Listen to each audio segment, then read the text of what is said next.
बुद्धि क्या करती है? बुद्धि इन शास्त्रों को भी अपने विनाशकारी विध्वंसक वृत्तियों के पोषण के लिए ढाल बनाती है।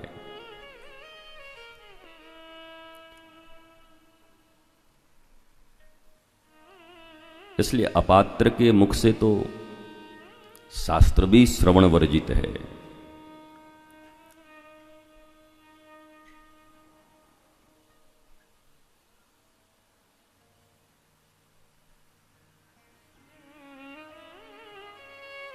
ये मनुष्य जीवन एक अवसर है,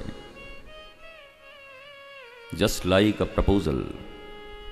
तुमको किसी ने एक गुलाब का फूल देकर प्रपोज किया है, डू यू लव मी?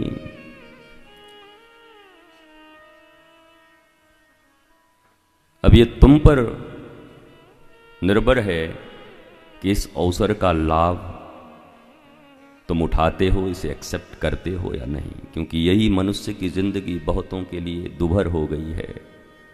पागलपन, टेंशन, डिप्रेशन, आत्महत्या। ये दुनिया, ये महफिल मेरे काम की नहीं।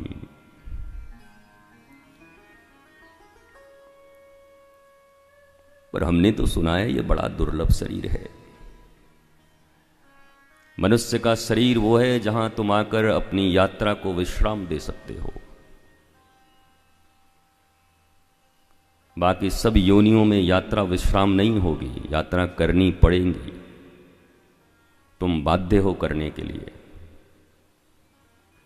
पर ये एक ऐसा प्रपोजल तुमको परमात्मा ने दिया है कि तुम चाहो तो यहां पर परम विश्राम पा सकते हो। इसको विश्राम का अर्थ रुकना नहीं होता। पायो परम विश्राम। अब उनकी मर्जी से वो जब कहें तो आ जाओ। मध्य प्रदेश में कहें तो मध्य प्रदेश में आ जाओ, स्वीडन में कहें तो स्वीडन में आ जाओ, चाइना में इच्छा हो तो चाइना में आ जाओ। चाइना नास्तिक कंट्री है, पर वहां भी हजारों की संख्या में श्री कृष्ण भक्त हैं। सब कुछ चेंज हो रहा है धीरे धीरे।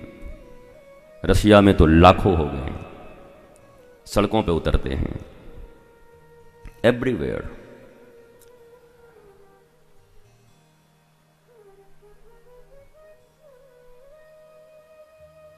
श्रीमद् भागवत के कल महात्मा का आधा अधूरा स्पर्श हुआ। चलते चलाते मैंने बस आपको, जैसे कहते बच्चों को टॉफी दे के ठग दिया, वैसे हमने आपको टॉफी पकड़ा दी। और हमें लगता भी ऐसा ही है कि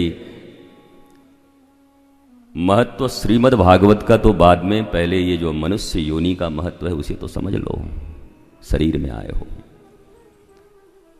आज तो मक्खियों ने हमला कर दिया है मेरे ऊपर, पता नहीं क्या व्यवस्था यहां बनाया आप लोगों ने।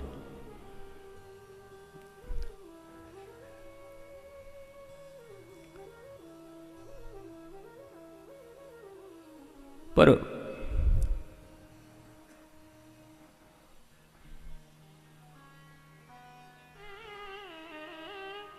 अनंत जन्मों से कीट पतिंगे, स्वेदज, अंडज, उद्विज, जरायुज, न जाने कितने कितने।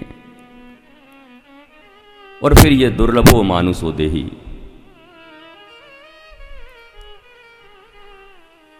देही नाम क्षणभंगुरः।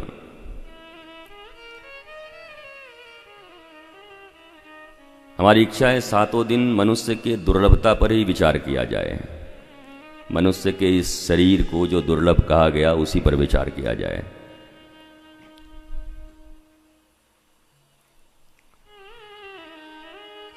क्योंकि जब तक मनुष्य के प्राप्त इस शरीर के दुर्लभता को तुम नहीं समझते हो, तब तक ये अवसर गंवाया हुआ ही समझो। कुछ बीत गई है, कुछ बीतने वाली है। और कोविड के बाद तो स्टेज पे नाचते नाचते कब इंसान गिर जा रहा है कुछ खबर नहीं। रोज यूट्यूब और वीडियो देख रहे हो।